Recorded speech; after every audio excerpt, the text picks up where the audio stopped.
Hey everyone, this is the one that had the cracked piston at only, I don't even know how many Ks. Can you read the kilometers yet?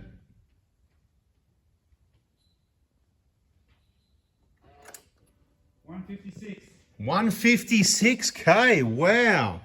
So, there's got to be a good reason for it. All I can tell you so far is we put a new engine in and we did find a full blanking plate. The warranty was knocked back by Toyota because of an EGR delete. Now, I believe with that EGR delete and that blanking plate, we've probably had a remap, but we're not sure yet. We've just powered up. The battery's just gone in. Battery is in rubbish condition. It's absolutely cooked, was left flat. All right, let's give it a try and see if it starts up.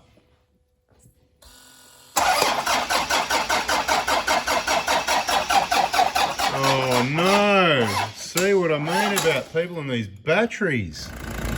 Right, so we had the battery on charge for hours yesterday and again today, and still no go to start the car. So we put on the jump start, got the other vehicle there, and because just the jump battery wouldn't do it, and we connected it and we let it sit for about 15 minutes to get some charge into this. We cranked it again, and this and that, everything was dead, wouldn't crank anymore after about 10 seconds. So more pumping fuel filters and whatever, and eventually, so besides hours of charging, another half an hour to an hour mucking around, all because somebody left the power on, flattened the battery, plus the battery's in pretty old average condition. It's one of those brands that we don't really like, to be honest. So time to upgrade to a red top Optima would be my recommendation, but that's not what this video is about. What it is about is we've got the engine running. It's a new engine. I don't know if I mentioned in this video already, there's so much going on here. So it's been to the Toyota dealer. It got knocked back on warranty at 156K because of a EGR delete, is what their words are, that's been passed on me from the client. I think they didn't even plug into this software because they pulled it apart to diagnose it. We've got some paperwork on that we'll have a look at in a minute. And when they pulled it apart, they found a full blank plate here at the EGR cooler, which, I don't know, I mean, it's in your own mind, it's not going to cause any problems with the engine. It's actually thousands and thousands of people have got this plate with a 7mm hole. EGR off might be illegal, of course. I'm not here to tell you whether it's legal or not. I just tell you what works and what doesn't.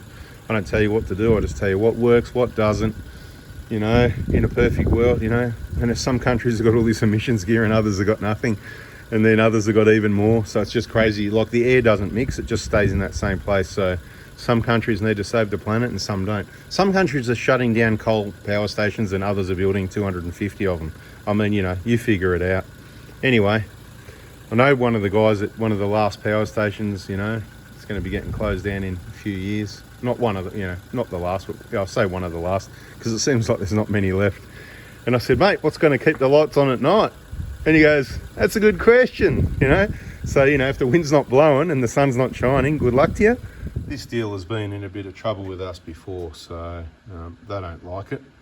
We can diagnose a cracked piston for free in no time, or you can subscribe, turn the bell and watch the videos, educate yourself, and you can learn how to do it yourself and avoid the whole situation. What's happened here is vehicle not starting, carried out investigation, compression test, lost compression, then they even continued further like you wouldn't know what it is already. It's the only thing that happens to these engines. It's super rare, but it's the only thing that happens. They're otherwise bulletproof.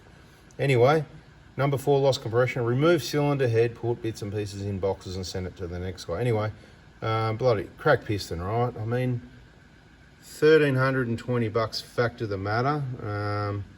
And then you can pay to get it towed to a proper workshop and just get it fixed and diagnosed and fixed and everything. Anyway, whatever. Meanwhile, while we're here doing the compensation codes in the vehicle, we know it won't start again from this battery. Don't know if it's ever going to come back, to be honest. So it certainly needs to be replaced. But this is the engine replacement hospital, not the battery replacement hospital. So that'll need to be taken care of later. It's actually got an SBI, Reduc SBI 12 in the corner there, which would allow us to use this battery, assuming it's got some charge. But it hasn't been wired up. The blue wire's just hanging there. And again, I don't think I've got wire, or all I need's a male spade terminal to connect into there and we could make things happen. But anyway, doesn't matter. What matters is the engine's running. Now we've got to do our thing to try and work out if it has got a remap, because eJar delete we don't have a problem with, to be quite honest. If that's what owners want, or if they want a 7mm, I personally don't have a problem with that. It's up to you to work out the legalities and decide if you want to do it or not. Whether destroying your engine, feeding it its own exhaust gases and crap to cool the combustion and reduce nitrogen oxides only when you're idling and light acceleration, but the rest of the time you put your foot down, eJar valve closes, and that nice filtered, intercooled, turbocharged gases go in this pipe and give it maximum power and torque and maximum nitrogen oxides.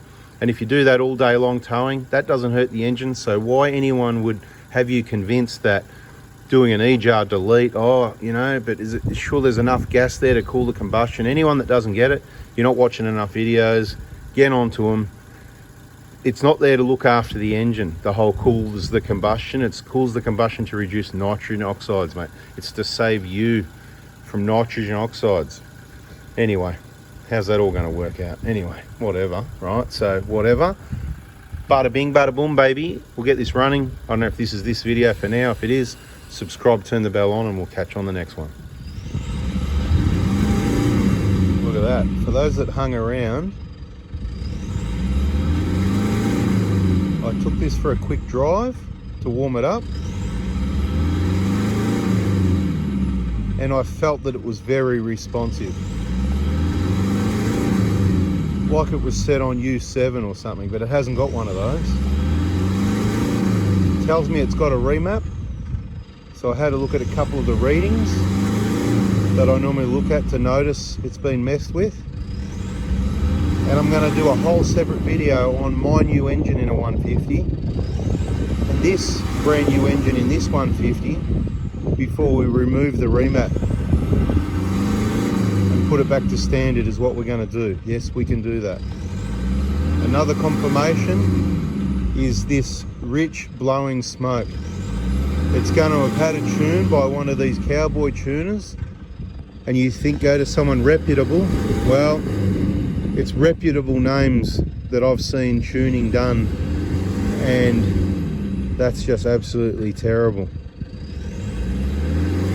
We're just doing the pilot learn, and over the next coming days the tune will be removed, and it'll be good as gold. 156k because of a tune. Bye engine. Not good. And who ended up footing the bill? The next owner of the vehicle that didn't know that it was done. So thanks, mate. The bloke doesn't answer the phone. I wanted to ask him, but he doesn't answer the phone. He doesn't return messages. Yep, he's one of them. He blocked the owner of this vehicle. I tried him, and he's just a no-go, mate. He probably does need a name and shame, but stay tuned. Let's get to the bottom of this one. Still more information to come. Catch up.